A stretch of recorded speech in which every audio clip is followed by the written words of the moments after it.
SIR यानी voter list revision पर चुनाव आयोग पहले ही सवालों के घेरे में था कि अब चुनाव आयोग की बड़ी मनमानी का खुलासा हो गया है। ये सामने आ गया है कि चुनाव आयोग ने नियम तोड़कर वोटर लिस्ट में बड़ी घपलेबाजी की है। इस धांधली का पर्दाफाश बिहार से हुआ है, जहां एसआईआर के बाद चुनाव होकर सरकार भी बन चुकी है। वहीं दूसरी तरफ ममता बनर्जी को बड़ा झटका लगने के संकेत मिल रहे हैं। चुनाव आयोग बंगाल में ईवीएम की जांच कर रहा है और खास बात यह है कि जांच जो लोग कर रहे हैं उन पर ही यकीन नहीं किया जा सकता। ईवीएम जांच के नाम पर कोई बड़ी साजिश के संकेत मिल रहे हैं। वहीं एसआईआर के तहत बंगाल में ड्राफ्ट लिस्ट आ गई है, जिसमें चुनाव आयोग ने 58 लाख से ज्यादा वोटर्स के नाम काट दिए हैं। चलिए अब आपको पूरा मामला समझाते हैं। बिहार एसआईआर पर अब क्या खुलासा हुआ है, बंगाल चुनाव से पहले ईवीएम जांच क्यों संदिग्ध लग रही है और बंगाल में एसआईआर से वोटर लिस्ट में क्या बड़े बदलाव देखे जा रहे हैं। अब पहले आपको ये बताते हैं कि बिहार एसआईआर पर अब चुनाव आयोग की क्या चोरी पकड़ी जा चुकी है। पहले कानून जरा समझाएं तो जनप्रतिनिधित्व अधिनियम 1950 साफ कहता है कि अगर किसी मतदाता की पात्रता पर शक हो तो उसे सुनवाई का नोटिस केवल उस विधानसभा क्षेत्र का निर्वाचक पंजीकरण अधिकारी यानी ईआरओ ही जारी कर सकता है। लेकिन बिहार में जो हुआ वो इसके बिल्कुल उलट था। बिहार के कई ईआरओ जब अपने लॉगिन में पहुंचे तो उन्होंने देखा कि लाखों नोटिस पहले से ही भरे हुए दिखाई दे रहे थे। ये नोटिस अचानक चुनाव आयोग के पोर्टल पर आ गए थे। मतलब साफ है कि इन नोटिसों को केंद्रीय चुनाव आयोग ने खुद भरकर सिस्टम में डाल दिया था। इस गंभीर गड़बड़ी का खुलासा इंडियन एक्सप्रेस ने अपनी रिपोर्ट में किया है। ध्यान देने वाली बात यह है कि बिहार में हाल ही में विधानसभा चुनाव हुए थे और काफी जल्दबाजी में एसआईआर प्रक्रिया की गई थी। अब तक सुप्रीम कोर्ट भी बिहार के एसआईआर पर कोई साफ फैसला नहीं दे पाया है। वहीं आपको बता दें कि केंद्रीय चुनाव आयोग ने मनमाने ढंग से जिन मतदाताओं को खुद नोटिस भेजे थे वो पहले से वैध थे। उन मतदाताओं ने पहले ही फॉर्म भर दिए थे, जरूरी दस्तावेज भी जमा किए हुए थे और उनके नाम अगस्त में जारी ड्राफ्ट वोटर लिस्ट में भी मौजूद थे। वहीं नोटिस पर ईआरओ का नाम लिखा था, लेकिन असल में वो नोटिस ईआरओ द्वारा जारी ही नहीं किए गए थे।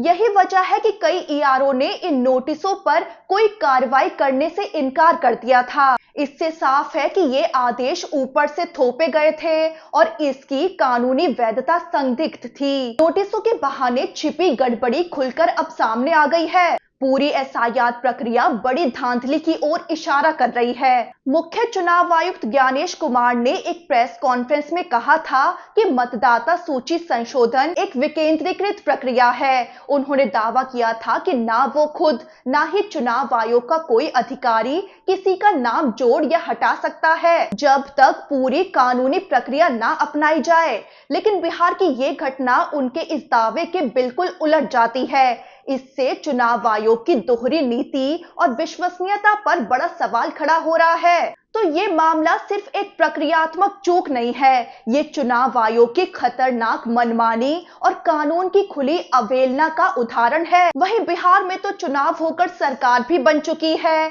लेकिन अब पश्चिम बंगाल में चुनाव होने वाले हैं, जो चुनाव आयोग और बीजेपी का अगला टारगेट नजर आ रहा है। पश्चिम बंगाल में ईवीएम की जांच हो रही है। कांग्रेस सांसद प्रियंका गांधी ने तो बीजेपी को चैलेंज दे दिया था कि ईवीएम हटाकर बैलेट पेपर से चुनाव कराएं, तब जीत कर दिखाएं। अब उसी ईवीएम को लेकर बड़ी खबर सामने आ रही है। चुनाव आयोग खुद ईवीएम की जांच कराने की तैयारी कर रहा है। इसके लिए 5 अधिकारियों की नियुक्ति की गई है, लेकिन चुनाव आयोग का ये फैसला भी सवालों में घिर गया है। वैसे सवाल तो ये भी उठ रहे हैं कि चुनाव तो 5 राज्यों में हो रहे हैं, तो फिर चुनाव आयोग की पूरी नजर पश्चिम बंगाल पर ही क्यों टिकी है। दूसरे राज्यों में एसआईआर के लिए और समय दिया गया, लेकिन बंगाल में इसे लेकर सख्ती दिखाई दी। अब बंगाल की ड्राफ्ट लिस्ट भी जारी हो गई है, जिसमें बड़ी संख्या में वोट काटने की खबर सामने आ रही है। 58 लाख से ज्यादा वोटर्स के नाम हटाने के लिए पहचाने गए हैं। 3 चरण वाली इस इस एसआईआर कवायद का दूसरा भाग फरवरी 2026 तक जारी रहेगा। बंगाल विधानसभा चुनाव से पहले फाइनल वोटर लिस्ट 14 फरवरी 2026 को प्रकाशित की जाएगी। चुनाव आयोग द्वारा जारी किए गए आंकड़ों के मुताबिक कुल 58,20,898 वोटर्स के नाम हटाने के लिए पहचाने गए हैं। चुनाव आयोग के मुताबिक 24 लाख कुछ मतदाता मृत पाए गए हैं। 19 लाख कुछ मतदाता ऐसे हैं जो या तो स्थायी रूप से स्थानांतरित हो गए हैं या रहकर उस जगह को छोड़ चुके हैं।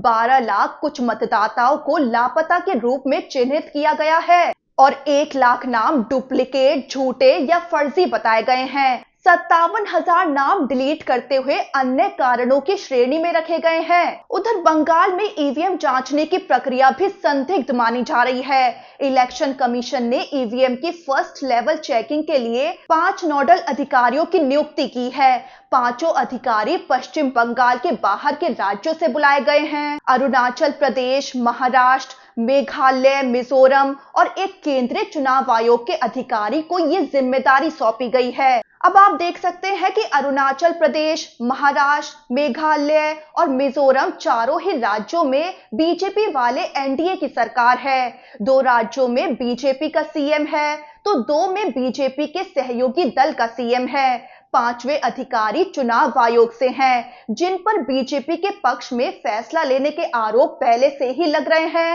यानी पांचों अधिकारी जो बंगाल में ईवीएम की जांच करेंगे और ईवीएम को क्लीन चिट देंगे, उन पर विपक्ष कैसे भरोसा कर सकता है। ऐसे में सवाल उठ रहे हैं कि क्या ईवीएम की जांच के नाम पर बीजेपी के लिए ग्राउंड तैयार किया जा रहा है।